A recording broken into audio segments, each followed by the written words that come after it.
Hello friends, इस video में हम लोग बात करेंगे यादव वंश के बारे में। देवगिरी के यादव वंश की स्थापना भिल्लन पंचम ने की थी। इसकी राजधानी देवगिरी में थी, इसलिए इसको देवगिरी का यादव वंश कहा जाता है। तो इसकी राजधानी थी देवगिरी में और इसके जो संस्थापक थे वो थे भिल्लम पंचम। इस वंश का सबसे प्रतापी जो शासक था वो था सिंहन।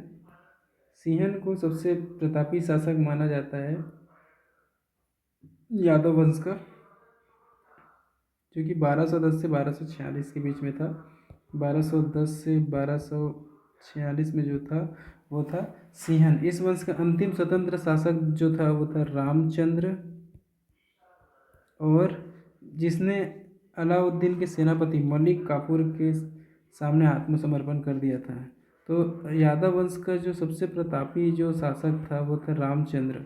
और ये जो क्या करता है, जो अलाउद्दीन खिलजी के जो सेनापति था मलिक काफूर के सामने ये क्या कर देता है, आत्मसमर्पण कर देता है। देवगढ़ यादव वंश के बारे में इतना ही है। इसके जो संस्थापक थे उसको जानना है भिल्लम पंचम को। और भिल्लम पंचम के बाद में जो है इसमें के एक और जो प्रतापी राजा था वो है सिंहन, जो कि 1210 से 1246 में रहता है। उसके बाद जो है इसमें एक और जो राजा है वो रामचंद्र है। रामचंद्र क्या करता है, ये जो है किसके समक्ष जो है आत्मसमर्पण कर देता है, ये कर देता है मालिक कफूर के सामने। और मालिक कफूर जो रहता है वो किसका सेनापति है, ये अलाउद्दीन खिलजी का सेनापति है। ठीक है, उसके बाद अब नेक्स्ट जो राजवंश आएगा वो है होयसल वंश। होयसल वंश को द्वार समुद्र के होयसल वंश की स्थापना विष्णुवर्धन ने की थी। तो होयसल वंश के जो संस्थापक थे उसका नाम था विष्णुवर्धन, और इसको क्या कहा जाता है, द्वार समुद्र के होयसल वंश।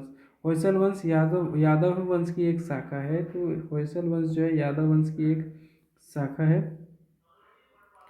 और वेलूर के चेन्ना केशव मंदिर का निर्माण, वेलूर में जो चेन्ना केशव मंदिर है उसका निर्माण विष्णुवर्धन ने 1117 ईस्वी में किया था। किसने किया था, चेन्ना केशव मंदिर, जो चेन्ना केशव मंदिर है वेल्लोर का, उसका निर्माण किया था विष्णुवर्धन ने किया था 1117 ईस्वी में।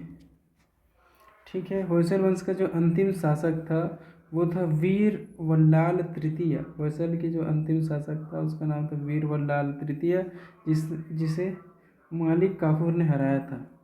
और होयसल वंश की राजधानी द्वार समुद्र, आधुनिक समय में वो हलेबीड जो नामक जगह है, हलेबीड नामक जो जगह है वही इसकी राजधानी थी। ठीक है, अब उसके बाद कदम्ब वंश की स्थापना मयूर शर्मन, कदम वंश की स्थापना मयूर शर्मन ने की थी।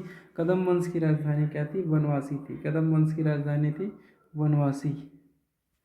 उसके बाद हम लोग देखते हैं गंग वंश के बारे में। तो गंग वंश जो है, गंग वंश का संस्थापक वज्रहस्त पंचम को कहा जाता है। गंग वंश के संस्थापक किसको कहा जाता है, वज्रहस्त पंचम को कहा जाता है। वहीं जो यादव वंश के संस्थापक थे वो भिल्लम पंचम थे, और गंग वंश के संस्थापक वज्रहस्त पंचम। होयसल वंश के संस्थापक विष्णुवर्धन थे।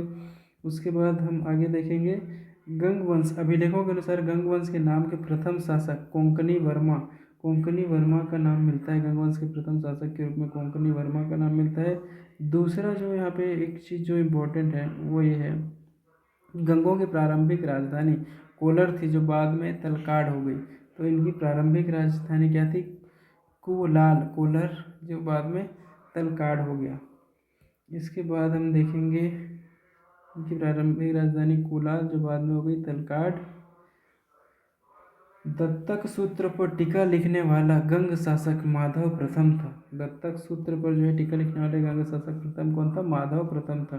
काकती वंश के संस्थापक बीटा प्रथम था, जिसने नलगोंडा हैदराबाद में एक छोटे से राज्य का गठन किया, जिसकी राजधानी अमकोंड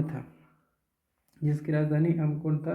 काकती वंश के संस्थापक किसको कहा जाता है, बीटा प्रथम को कहा जाता है। और नलकोंडा जो हैदराबाद में एक छोटे से राज्य का गठन किया, जहाँ पे किसने, बीटा प्रथम ने, और जिसकी राजधानी बनाया था किसको, अमकोंडा को इसकी राजधानी बनाया था। इस वंश का सबसे शक्तिशाली शासक जो था काकती वंश का गणपति था। रुद्रमा देवी गणपति की बेटी थी। ये रुद्रमा देवी जो बहुत फेमस है वो कौन है, गणपति की बेटी थी, जिसने रुद्रदेव महाराज का नाम ग्रहण किया। ये जो है रुद्रमा देवी जो है रुद्रदेव महाराज के नाम से शासन करता है और 35 वर्ष तक शासन किया।